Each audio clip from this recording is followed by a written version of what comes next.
Welcome to the Halftime Podcast, a 15-minute show where two panellists with opposing views must discuss why theirs is the best, and you get to decide the winner. Hello again, I'm your host Danny Cook, and welcome to another episode of Halftime Cuppa's Halftime Podcast, a 15-minute show where we discuss just one footballing topic in as much detail as possible. Today I'm joined by one fantastic panellist in the form of Kieran Moss. Kieran, it's great to have you on today. Thank you for having me. Not a problem. And he's going to be discussing / sharing his views on AFC Wimbledon and MK Dons, the great rivalry that is, and what's happened over the last sort of couple of weeks or couple of days, as you say. And MK Dons have had their relegation confirmed to League Two. So we'll come on to that in just a second. But don't forget, of course, you can leave us your views in the comment section below. We're going to have a poll. Haven't quite decided what's going to be in that poll at the moment, but check down below and vote, nevertheless, which way you believe. Okay, let's crack on with this, Kieran. So first things first, how do you think MK Dons fans are going to be feeling right now? I feel like they'll be feeling like any fans who have been relegated. They'll be pretty annoyed. From what I've seen on Twitter and what people have been telling me, they're actually starting to turn on the chairman, Peter Winkelman. Yeah, obviously he was the guy who started the transition from Wimbledon to Milton Keynes, so that's interesting. I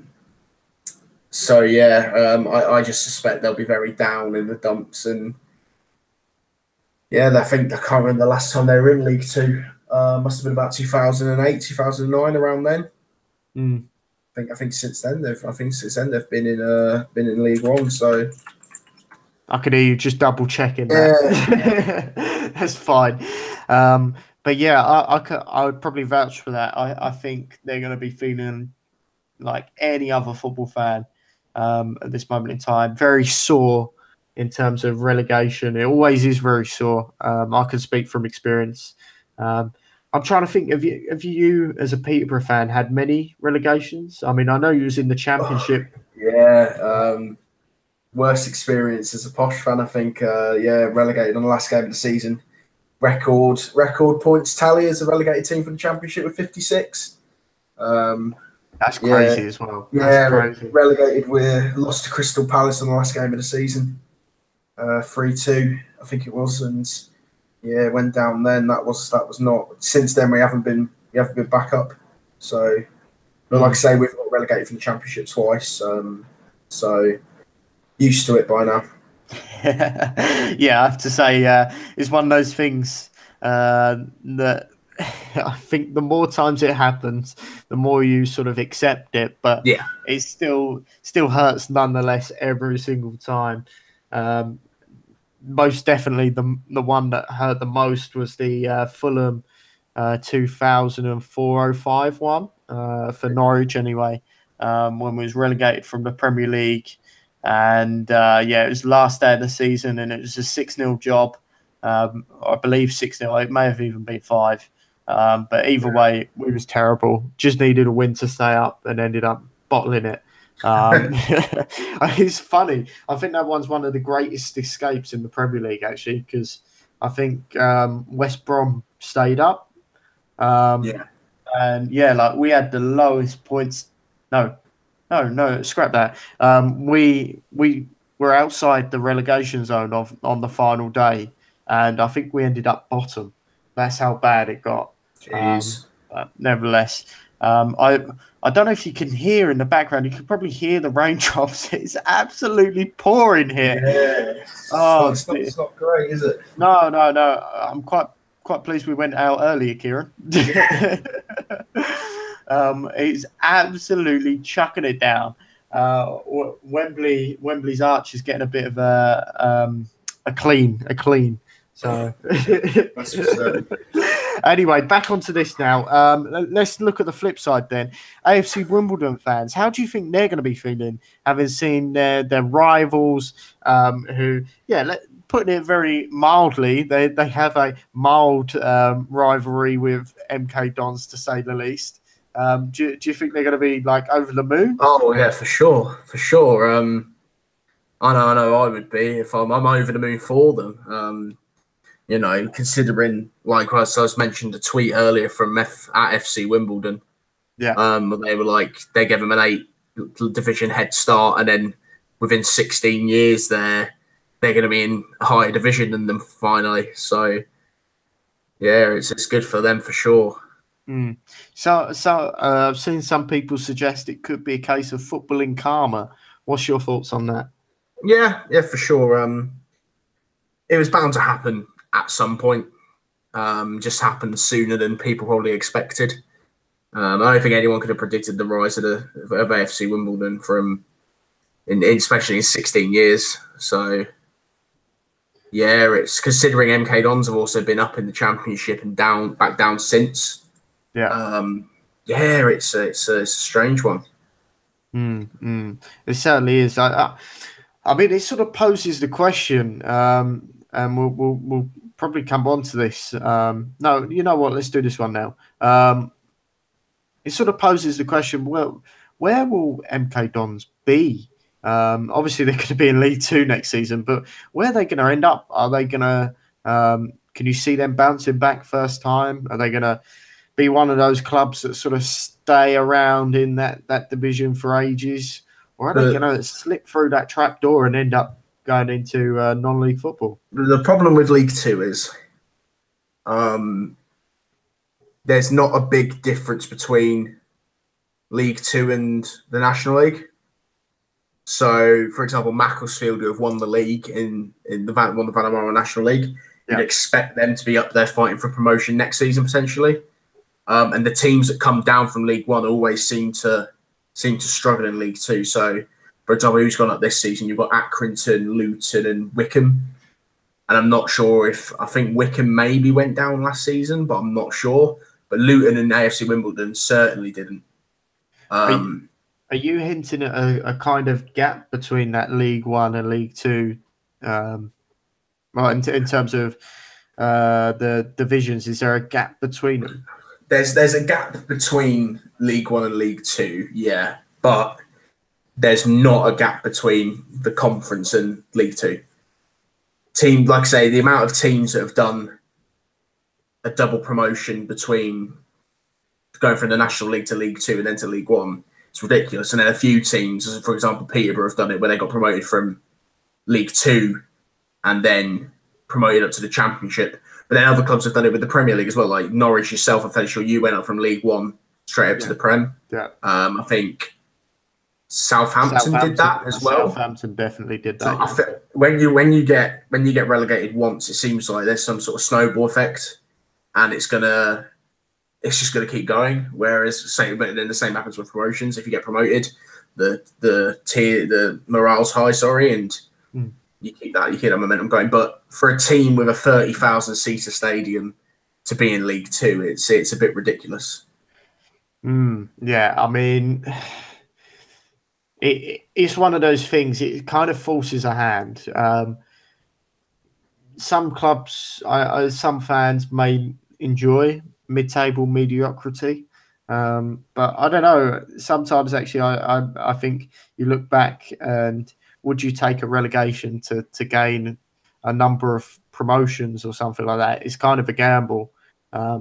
Admittedly, you don't want to be in that position where you are getting a relegation, but sometimes, as you say, it kind of forces something to change, and they either respond to it or they don't, and they do a Sunderland and they keep going down the leagues.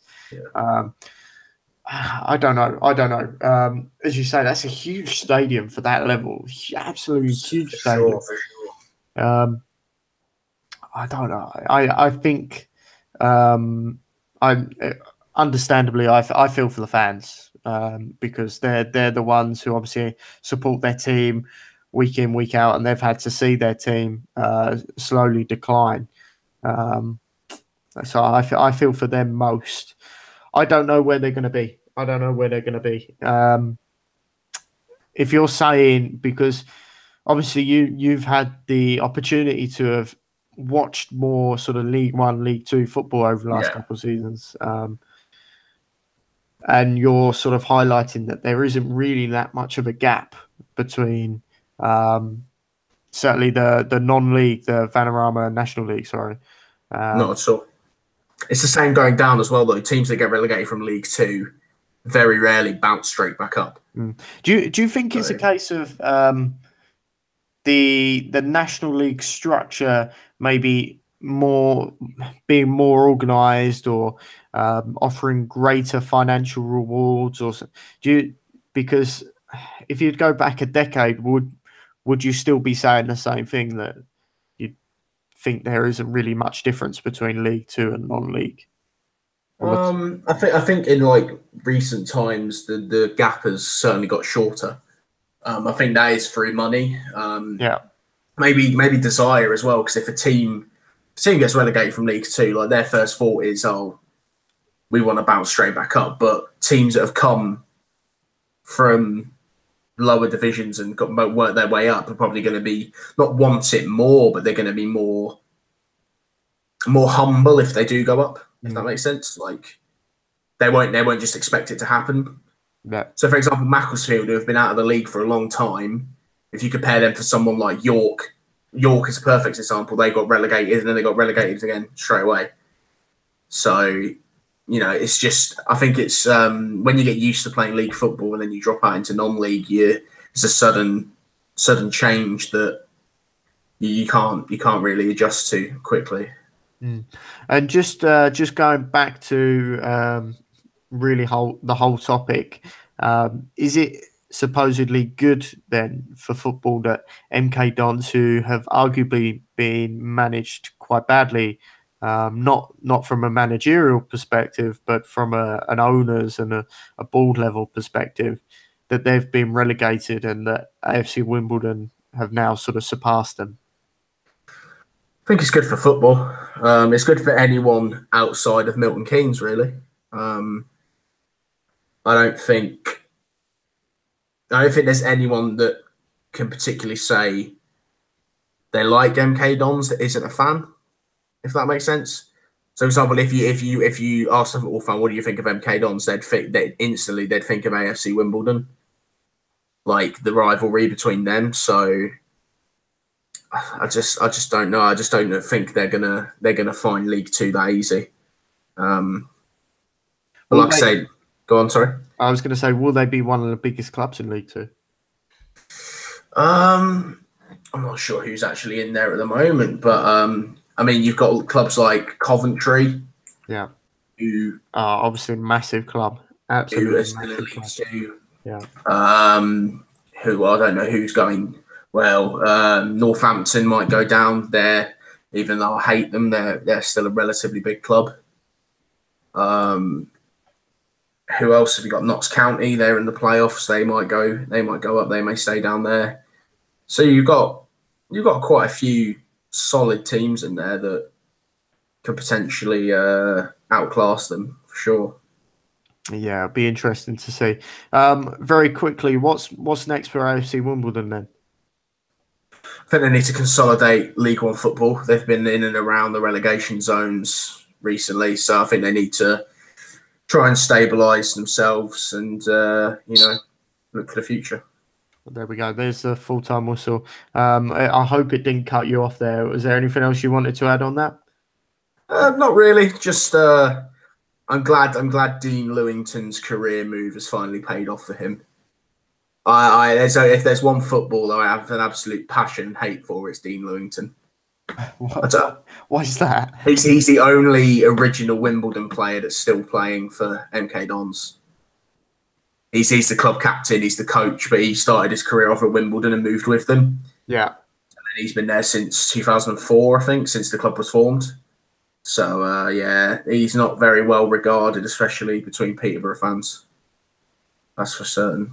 Okay, well, there you go. A bit of inside knowledge from Peterborough fans there. Well, you've just obviously heard the full-time whistle go there. Let us know your thoughts in the comments section below. Don't forget to vote too in our poll that is yet to be decided, but will be down there, so do check it out. Be sure to check out the various pieces of content we have across our site, as well as our football predictor at halftimecuppa.com.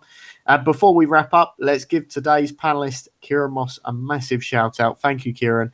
How can we follow you on social media today? I'm on Twitter at Kieran Moss 97. Good stuff. And I'm on Twitter too at DannyCook1996. Thanks again, of course, Kieran. You've been a superb panelist, so thank you very much for that. No problem. And I've been your host, Danny Cook, and you've been listening to another episode of the Halftime Podcast. Goodbye.